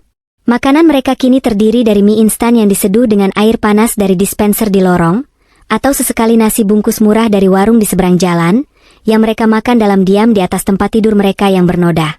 Kemewahan masa lalu, steak, sampanye, makan malam di restoran mahal, terasa seperti adegan dari film tentang kehidupan orang lain. Penampilan fisik mereka adalah cerminan dari kejatuhan mereka. Kemeja-kemeja mahal Bram kini kusut dan kotor, karena tidak pernah disetrika. Gaun-gaun indah Rania, yang dulu ia kenakan untuk memikat Bram, kini teronggok lemas di dalam koper, tidak cocok untuk kehidupan mereka yang sekarang. Rania, yang dulu tidak akan pernah keluar rumah tanpa riasan sempurna, kini tidak peduli lagi. Lingkaran hitam di bawah matanya semakin pekat, rambutnya yang dulu berkilau kini lepek dan kusam, dan kulitnya yang terawat kehilangan cahayanya. Mereka tidak lagi tampak seperti pasangan kaya dan sukses. Mereka tampak seperti orang-orang yang kalah, ditandai oleh stempel kegagalan yang tak terlihat namun dirasakan oleh semua orang. Setelah seminggu hidup dalam limbo yang menyiksa, Bram tahu ia harus melakukan sesuatu. Mereka tidak bisa selamanya hidup seperti ini. Hanya ada satu jalan keluar, satu nama yang terus berputar di kepalanya seperti mantra terkutuk. Arini. Kita harus menemukannya, kata Bram pada suatu pagi, memecah keheningan yang sudah berlangsung berjam-jam. Rania, yang sedang menatap langit-langit kamar yang retak, menoleh dengan tatapan kosong. Untuk apa? Memohon padanya? Dia tidak akan menolong kita, Bram. Dia membenci kita. Dia satu-satunya harapan kita. Bentak Bram, rasa putus asa membuatnya frustrasi. Setidaknya kita harus mencoba. Apa kamu lebih suka membusuk di tempat ini? Perburuan mereka pun dimulai. Sebuah perjalanan putus asa menyusuri jejak dingin yang ditinggalkan Arini. Tujuan pertama Bram adalah kantor lama Arini, sebuah firma arsitektur ternama di pusat kota. Dengan mengenakan kemejanya yang paling rapi, meskipun tetap terlihat lusuh, ia melangkah masuk ke lobi yang familiar. Resepsionis yang dulu selalu menyapanya dengan ramah kini, menatapnya dengan ekspresi dingin yang aneh. Saya ingin bertemu dengan Arini Dwayani, kata Bram, mencoba terdengar biasa saja. Resepsionis itu mengangkat alis. Ibu Arini sudah mengundurkan diri sebulan yang lalu. Pak. Jantung Bram mencelos. Mengundurkan diri? Apa Anda tahu kemana dia pindah? Atau di mana alamat barunya? Maaf, Pak. Kami tidak berhak memberikan informasi pribadi mantan karyawan. Saat Bram hendak memprotes, salah satu kolega lama Arini, seorang pria bernama Rian, kebetulan lewat. Rian melihat Bram dan ekspresinya langsung berubah menjadi cemoohan yang nyaris tidak disembunyikan. Oh, lihat siapa yang datang. Tuan Wicaksono, kata Rian sinis. Ada apa? Mau mengundang kami ke pesta lagi di rumah curian? Beberapa karyawan lain yang mendengar itu tertawa kecil. Wajah Bram memerah karena malu dan marah. Itu bukan urusanmu. Aku hanya perlu bicara dengan Arini. Dia tidak ada di sini. Dan kalaupun aku tahu di mana dia, aku tidak akan pernah memberitahumu. Desis Rian, lalu berjalan pergi, meninggalkan Bram yang berdiri membeku di tengah lobi, menjadi tontonan bisu bagi semua orang. Ia keluar dari gedung itu dengan perasaan terhina yang luar biasa. Arini tidak hanya memutusnya dari kehidupannya, tetapi juga telah meracuni reputasinya di kalangan orang-orang yang dulu menghormatinya. Sementara itu, Rania mencoba jalur yang berbeda. Ia menghubungi Dita, sahabat Arini. Setelah beberapa kali panggilannya ditolak, Dita akhirnya mengirim pesan singkat, temui aku di kafe Taman Kota. Jam 3. Datang sendiri. Dengan sedikit harapan, Rania pergi ke pertemuan itu. Dita sudah duduk di sana, menunggunya dengan segelas es teh di depannya. Wajahnya keras seperti batu. Aku tahu kenapa kamu mencariku, kata Dita tanpa basa-basi. Dan jawabannya tidak. Dita, tolong, mohon Rania, menyingkirkan harga dirinya. Aku hanya ingin tahu di mana dia. Aku perlu bicara dengannya, menjelaskan semuanya. Dita tertawa, tawa yang kering dan tanpa humor. Menjelaskan? Menjelaskan apa? Rania? Bagaimana kamu tidur dengan suami sahabatmu sendiri? Bagaimana kamu menikmati rumah yang dia bangun dengan keringatnya? Tidak ada yang perlu dijelaskan. Yang ada hanyalah konsekuensi. Kamu tidak mengerti. Kami menderita. Kami kehilangan segalanya. Isak Rania. Bagus, kata Dita dengan dingin. Itu namanya keadilan. Arini juga menderita, tapi dia sendirian. Setidaknya kalian bisa saling menemani dalam penderitaan kalian. Sekarang, kalau tidak ada lagi, aku permisi. Melihat wajahmu membuatku mual. Dita berdiri, meletakkan beberapa lembar uang di meja, dan pergi tanpa menoleh ke belakang. Setiap pintu yang mereka ketuk tertutup di depan wajah mereka. Setiap orang yang mereka hubungi seolah telah membangun benteng untuk melindungi Arini dari mereka. Mereka benar-benar terisolasi, terperangkap dalam gelembung kesengsaraan mereka sendiri. Uang mereka akhirnya benar-benar habis. Pada hari ke-15, mereka diusir dari Motel Melati karena tidak bisa membayar sewa. Kini, mereka benar-benar menjadi gelandangan. Siang hari mereka habiskan dengan berkeliaran tanpa tujuan di pusat perbelanjaan, menikmati pendingin udara gratis dan mencoba terlihat normal. Malam hari adalah yang terburuk. Mereka tidur di mana saja mereka bisa menemukan tempat. Kursi di taman kota, emperan toko yang sudah tutup, atau stasiun kereta yang buka 24 jam. Rasa lapar menjadi teman akrab mereka. Kebanggaan mereka telah terkikis habis, digantikan oleh kebutuhan primitif untuk bertahan hidup. Suatu malam, Bram melakukan hal yang tidak pernah ia bayangkan seumur hidupnya. Ia mengais-ngais tempat sampah di belakang sebuah restoran cepat saji, mencari sisa makanan yang masih layak makan. Rania hanya bisa melihat dari kejauhan, menangis dalam diam. Pria yang ia puja, yang ia rebut dari wanita lain, karena ia pikir pria itu adalah tiket menuju kehidupan yang lebih baik, kini adalah seorang pemulung. Di titik terendah mereka, saat duduk di sebuah bangku taman yang dingin di tengah malam, sebuah ide tiba-tiba muncul di benak Bram.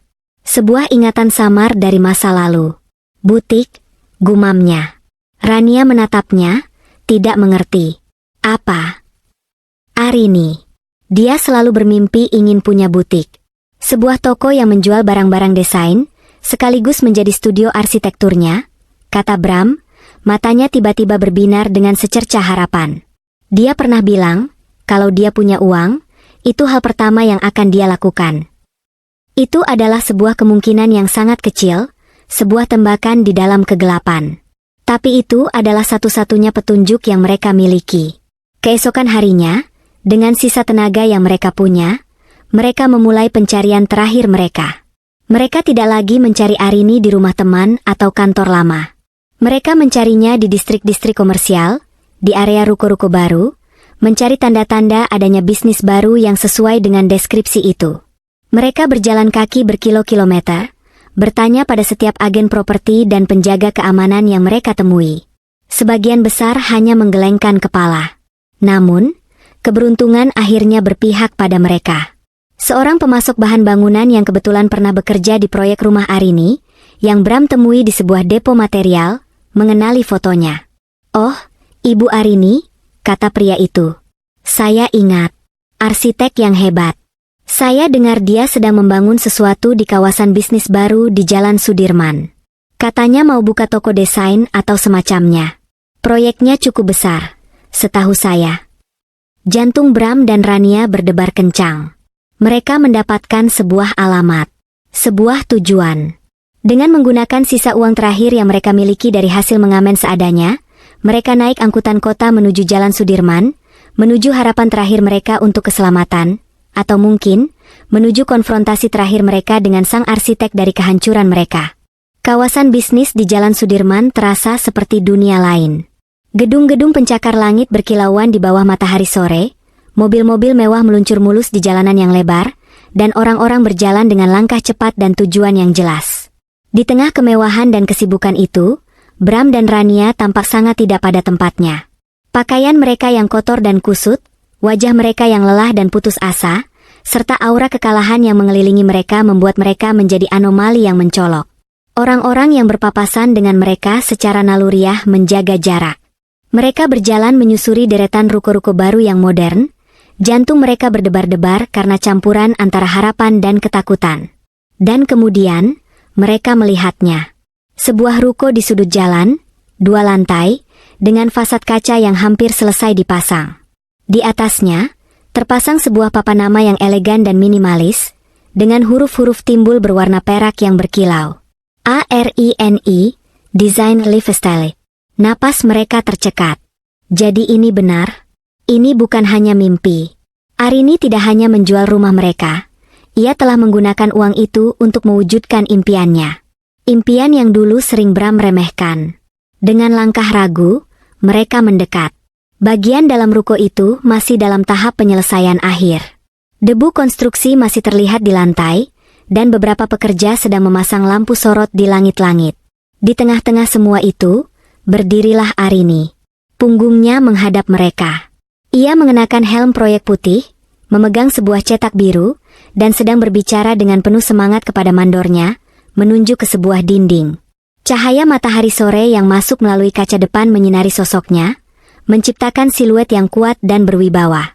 Ia tertawa mendengar sesuatu yang dikatakan oleh mandornya, sebuah tawa yang lepas dan tulus. Tawa yang sudah lama tidak pernah Bram dengar.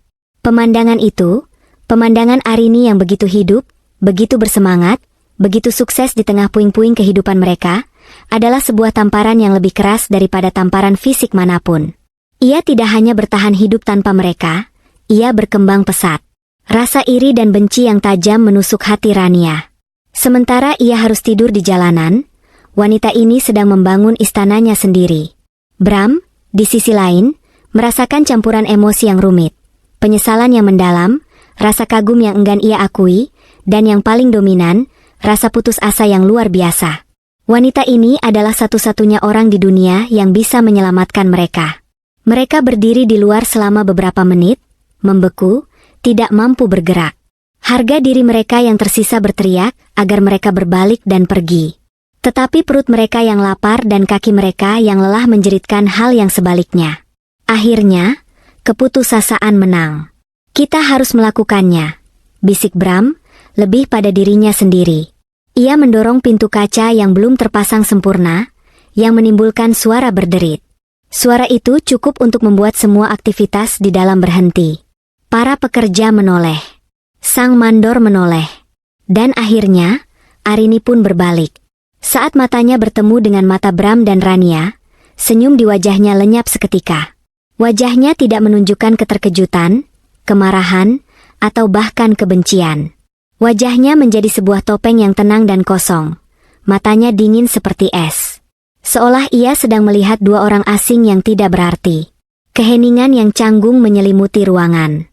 Para pekerja saling berpandangan, tidak mengerti apa yang sedang terjadi. Arini tidak mengatakan apa-apa. Ia hanya terus menatap mereka, menunggu. Bram menelan ludah, mencoba menemukan suaranya. Ia telah menyiapkan pidato di kepalanya, sebuah permohonan yang penuh penyesalan. Tapi saat menatap mata dingin Arini, semua kata-kata itu lenyap. Yang tersisa hanyalah kepanikan dan insting untuk bertahan hidup. Dan kemudian, mereka melakukan hal yang tak terbayangkan.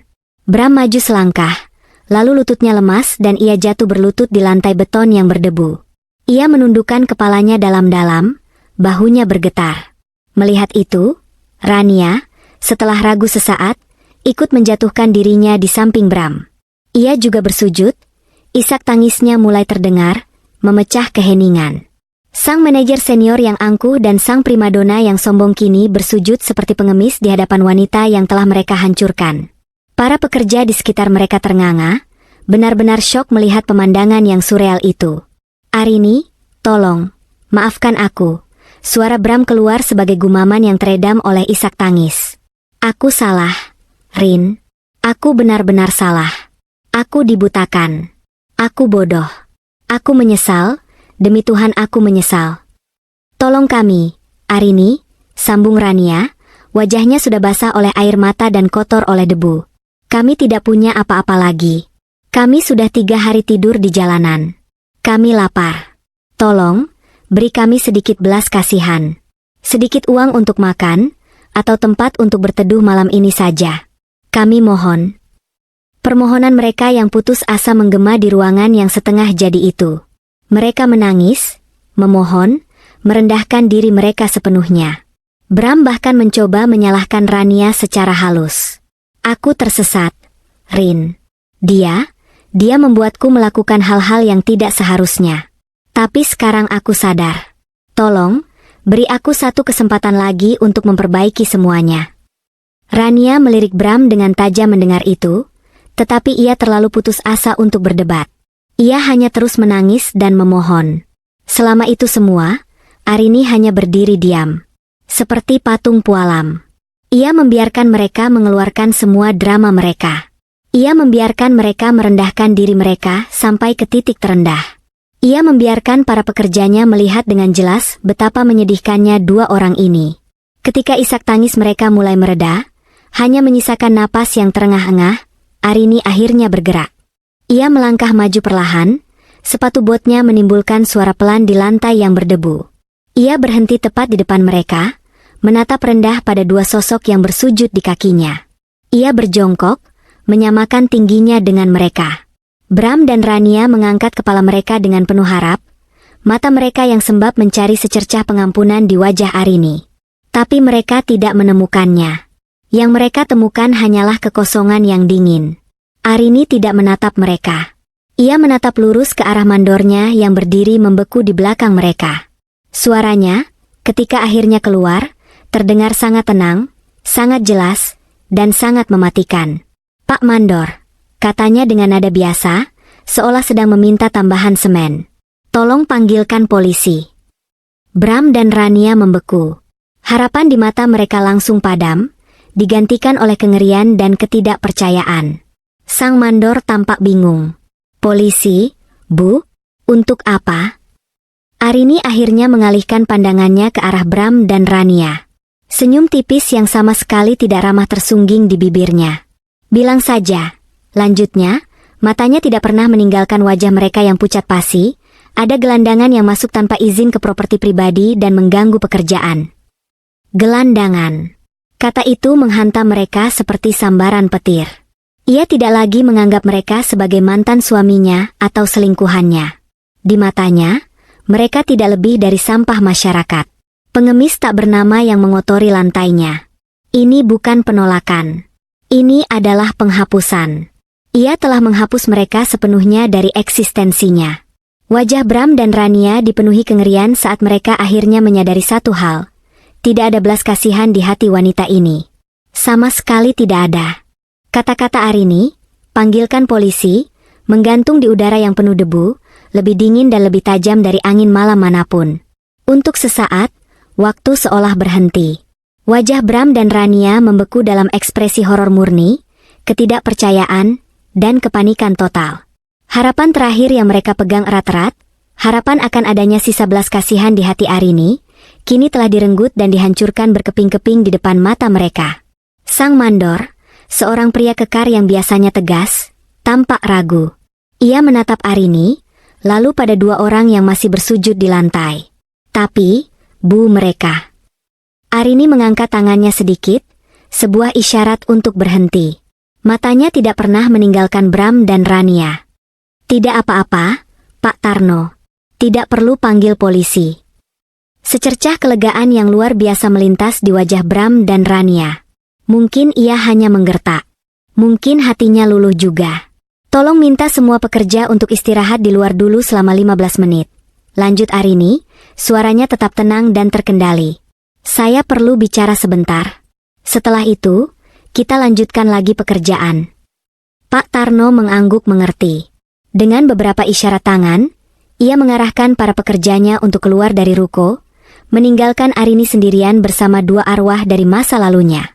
Pintu kaca ditutup, meredam suara jalanan dan menciptakan sebuah panggung yang privat dan mencekam. Arini tetap berjongkok di depan mereka. Ia menatap mereka satu persatu, seolah sedang mempelajari spesimen langka. "Jadi, kalian minta maaf," katanya, bukan sebagai pertanyaan, tetapi sebagai sebuah pernyataan fakta. Suaranya pelan, nyaris berbisik, yang justru membuatnya terdengar lebih mengancam. Bram mengangguk cepat-cepat, seperti boneka pajangan. "Iya, Rin. Aku minta maaf. Dari lubuk hatiku yang paling dalam." "Maaf," lanjut Arini, seolah sedang merenungkan makna kata itu. "Maaf itu untuk kesalahan yang tidak disengaja. Untuk secangkir kopi yang tumpah, untuk janji yang terlupa karena sibuk. Tapi yang kalian lakukan bukanlah kesalahan. Itu adalah pilihan. Serangkaian pilihan sadar yang kalian buat setiap hari selama berbulan-bulan."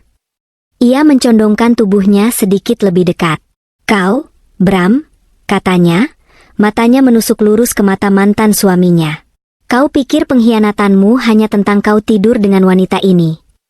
Ia melirik Rania dengan tatapan merendahkan. "Bukan. Pengkhianatanmu jauh lebih dalam dari itu. Aku ingat, saat aku menunjukkan padamu desain pertamaku untuk rumah itu. Rumah yang kubeli dengan uang warisan orang tuaku. Kau bilang, 'Bagus, tapi sepertinya lebih baik begini.' Lalu kau mengubah beberapa detail kecil, dan setelah itu menceritakan kepada semua temanmu bahwa itu adalah ide besarmu. Kau ingat?" Bram terdiam, wajahnya pucat. "Aku ingat, Saat aku ingin mengikuti kompetisi desain nasional. Impianku. Kau bilang, untuk apa? Urus saja rumah. Kau mematahkan sayapku pelan-pelan, Bram. Bukan karena kau tidak ingin aku terbang, tapi karena kau takut aku akan terbang lebih tinggi darimu. Kau tidak menginginkan seorang pasangan. Kau menginginkan seorang asisten rumah tangga pribadi yang cantik dan pintar yang bisa kau pamerkan, yang bisa mendukung egomu yang rapuh. Arini kemudian mengalihkan pandangannya pada Rania, yang gemetar di bawah tatapannya. Dan kau, desis Arini. Kau pikir kau menang? Kau pikir kau berhasil merebut seorang raja dari ratunya? Buka matamu, Rania. Kau tidak merebut apa-apa. Kau hanya memungut sisa-sisa. Pria yang kau lihat saat bersamaku, pria yang sukses, yang percaya diri, yang punya segalanya, adalah produk dari dukunganku yang tanpa henti. Aku yang mendorongnya saat dia ragu, aku yang menghiburnya saat dia gagal, aku yang mengelola kehidupannya agar dia bisa fokus pada karirnya. Tanpa fondasi yang aku bangun, dia hanyalah bangunan kosong yang angkuh. Arini tersenyum sinis. Kau tidak mencuri hartaku yang paling berharga. Kau justru mengambil bebanku yang paling berat. Seharusnya aku berterima kasih padamu. Rania terisak lebih keras, tidak sanggup lagi berkata-kata. Hinaan itu terlalu menyakitkan, terlalu tepat sasaran. Arini kembali menatap keduanya. Kalian datang ke sini, bersujud di lantai milikku, menangisi nasib kalian. Kalian mengeluh karena kehilangan rumah. Rumah? Ia tertawa kecil, tawa yang mengerikan. Itu bukan sekadar tumpukan batu bata dan semen bagiku. Itu adalah warisan orang tuaku. Itu adalah malam-malam tanpa tidur saat aku merancangnya. Itu adalah keringatku saat aku mengawasi pembangunannya. Setiap sudut di rumah itu adalah bagian dari diriku. Dan kalian menodainya. Kalian bercinta di atas kerja kerasku. Kalian mengadakan pesta di atas air mataku. Kalian bersulang untuk cinta baru kalian di atas puing-puing hatiku. Ia berdiri, menjulang tinggi di atas mereka seperti seorang hakim yang akan membacakan vonis. Dan sekarang, kalian datang meminta belas kasihan? Kalian memintaku untuk membagi hasil kerja kerasku yang baru ini dengan kalian? Arini menggelengkan kepalanya pelan. Tidak. Permohonan maaf kalian tidak diterima. Karena itu tidak tulus. Kalian tidak menyesali perbuatan kalian. Kalian hanya menyesali konsekuensinya. Ia berjalan menuju pintu, membelakangi mereka. Aku tidak akan memberimu uang. Aku tidak akan memberimu tempat tinggal. Aku tidak akan memberimu apa-apa selain pelajaran yang sangat berharga. Kalian ingin menikmati hasil kerja kerasku, kan? Silakan. Inilah hasilnya. Penderitaan yang kalian rasakan saat ini adalah satu-satunya hal yang berhasil kalian bangun bersama. Nikmatilah. Ia membuka pintu dan memberi isyarat kepada Pak Tarno. Sudah selesai. Silakan lanjutkan pekerjaan. Para pekerja mulai masuk kembali, melewati Bram dan Rania yang masih terpaku di lantai, kini benar-benar hancur dan tanpa harapan. Vonis telah dijatuhkan. Tidak ada pengampunan. 2 orang petugas keamanan yang dipanggil oleh Pak Tarno, bukan polisi, tetapi petugas keamanan gedung, datang dan dengan sopan namun tegas meminta Bram dan Rania untuk pergi. Dengan sisa-sisa tenaga, mereka bangkit. Tubuh mereka terasa berat, digerakkan hanya oleh rasa malu yang luar biasa. Saat mereka digiring keluar seperti penjahat, melewati Arini yang kini sudah kembali sibuk membahas cetak biru dengan mandornya seolah tidak ada yang terjadi, Bram tidak tahan lagi. Semua rasa malu, penyesalan, dan kekalahannya meledak menjadi satu semburan amarah terakhir yang sia-sia. Kamu iblis, teriaknya, suaranya serak dan penuh kebencian. Kamu benar-benar iblis berhati batu. Arini berhenti sejenak. Ia tidak menoleh, hanya sedikit memiringkan kepalanya. Senyum tipis yang penuh kemenangan tersungging di bibirnya. Kalian yang menciptakan iblis ini, jawabnya dengan tenang. Suaranya terdengar jelas di antara suara ketukan palu dan deru mesin bor. Selamat menikmati hidup. Kemudian ia kembali bekerja, tidak pernah menoleh ke belakang lagi. Ia tidak perlu melihat mereka pergi. Baginya, mereka sudah lama lenyap. 6 bulan kemudian, fasad kaca ruko di Jalan Sudirman itu berkilauan di bawah cahaya lampu malam yang gemerlap. Musik jazz yang lembut mengalun keluar melalui pintu yang terbuka lebar, bercampur dengan suara tawa dan percakapan puluhan orang di dalamnya. Balon-balon perak dan putih menghiasi ruangan, dan para pelayan bergerak lincah menyajikan sampanye dan kanape. Malam itu adalah malam pembukaan resmi, Arini, Design Lifestyle. Arini berdiri di tengah-tengah keramaian, menjadi pusat dari alam semestanya sendiri. Ia mengenakan gaun merah sederhana namun elegan yang menonjolkan auranya yang percaya diri dan berbinar. Ia menyapa para tamu, dari klien arsitektur lamanya hingga teman-teman baru dari komunitas bisnis. Dita berdiri di sisinya, matanya berkaca-kaca karena bangga. "Kamu berhasil, Rin," bisik Dita sambil memeluknya. "Kamu benar-benar berhasil." Arini tersenyum, senyum yang tulus dan hangat. "Kita berhasil," koreksinya. Malam itu, ia memberikan pidato singkat. Ia tidak menyebut-nyebut masa lalunya, tidak ada kata-kata tentang balas dendam atau pengkhianatan. Ia berbicara tentang kekuatan untuk membangun kembali. "Terkadang," katanya, suaranya menggema melalui pengeras suara, "kita harus menghancurkan fondasi lama yang rapuh untuk bisa membangun sesuatu yang baru, sesuatu yang lebih kuat, dan sesuatu yang benar-benar milik kita sendiri." Toko ini bukan hanya bisnis. Ini adalah bukti bahwa dari puing-puing sekalipun, kita selalu bisa membangun istana. Para tamu bertepuk tangan meriah. Kehidupan Arini telah menemukan ritmenya yang baru dan indah. Butiknya sukses, menawarkan produk-produk desain unik yang dikurasi sendiri. Proyek-proyek arsitekturnya kembali berdatangan. Tapi kemenangannya yang sesungguhnya bukanlah kesuksesan finansial. Kemenangannya adalah kedamaian yang ia rasakan setiap pagi saat bangun tidur di apartemennya yang tenang. Ia kembali menekuni hobinya melukis, memenuhi dinding apartemennya dengan kanvas-kanvas berwarna cerah. Ia melakukan perjalanan sendirian ke tempat-tempat yang selalu ingin ia kunjungi. Ia menemukan kembali dirinya sendiri, potongan-potongan jiwa yang pernah coba dihilangkan oleh Bram, dan menyatukannya kembali menjadi versi dirinya yang lebih utuh dan lebih kuat. Sementara itu, di bagian kota yang lain, di sebuah gang sempit dan becek, Karma bekerja dalam keheningan yang brutal.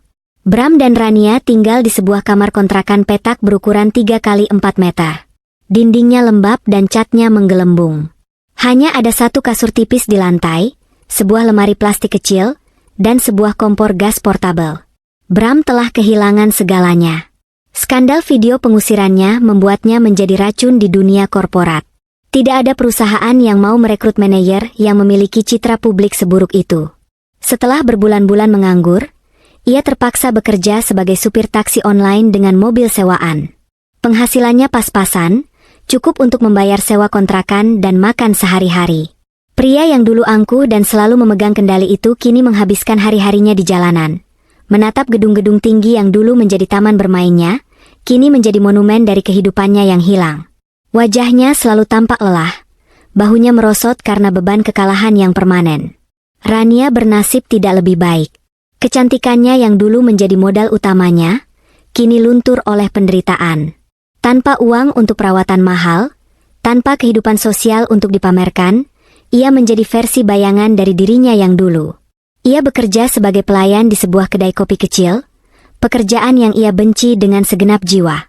Setiap hari ia harus menahan hinaan dari pelanggan atau omelan dari atasannya. Ia menjadi pribadi yang pahit, sinis, dan penuh amarah. Cinta mereka yang katanya sejati telah membusuk menjadi racun. Tidak ada lagi kata-kata manis atau pelukan hangat. Kamar sempit mereka lebih sering diisi oleh pertengkaran sengit tentang hal-hal sepele. Uang adalah sumber pertengkaran utama. "Uang setoran mobil hari ini kurang," bentak Bram pada suatu malam, melempar beberapa lembar uang lecek ke atas kasur. "Itu saja yang kau dapat," balas Rania dengan nada mengejek, sambil menghitung uang tip hasil kerjanya. "Payah. Dulu kau janji akan memberiku bulan, sekarang kau bahkan tidak bisa membelikanku sebungkus rokok. Kalau saja kau tidak serakah dengan pernikahan mewah sialan itu, kita masih punya tabungan," raung Bram. "Ini semua salahmu. Kau yang meracuni pikiranku." "Salahku? Kau yang bodoh karena tidak tahu rumah itu bukan milikmu. Kau yang menyeretku ke dalam neraka ini. Aku menyesal pernah bertemu denganmu," jerit Rania. Air matanya kini adalah air mata amarah, bukan kesedihan. Pertengkaran itu terus berlanjut.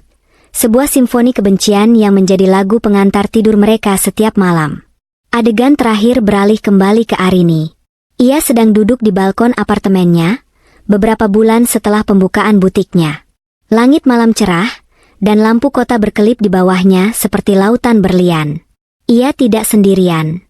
Di sampingnya duduk seorang pria, Rian, kolega lamanya yang dulu membelanya di kantor.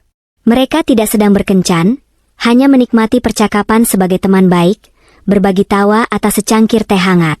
Ada potensi di sana, sebuah awal yang baru, tetapi Arini tidak terburu-buru. Kebahagiaannya tidak lagi bergantung pada kehadiran seorang pria. Ia menatap ke kejauhan, ke arah ganggang gelap di antara gedung-gedung yang menjulang tinggi. Ia tahu, di salah satu gang itu, Bram dan Rania mungkin sedang menjalani karma mereka. Tapi ia tidak lagi memikirkannya. Mereka hanyalah suara bising di masa lalu, gema yang semakin lama semakin memudar. Ia menarik napas dalam-dalam, menghirup udara malam yang sejuk. Ia merasakan kedamaian. Kedamaian yang ia perjuangkan, yang ia raih dengan tangannya sendiri. Kemenangan sejatinya bukanlah saat melihat musuh-musuhnya jatuh. Kemenangan sejatinya adalah saat ia berhasil bangkit, membangun kembali dunianya, dan menemukan kebahagiaan di dalamnya. Sementara mereka yang telah menganiayanya dibiarkan untuk hancur oleh sifat mereka sendiri. Keadilan telah ditegakkan, keseimbangan telah pulih. Dan di bawah langit yang penuh bintang, Arini tersenyum. Ia bebas.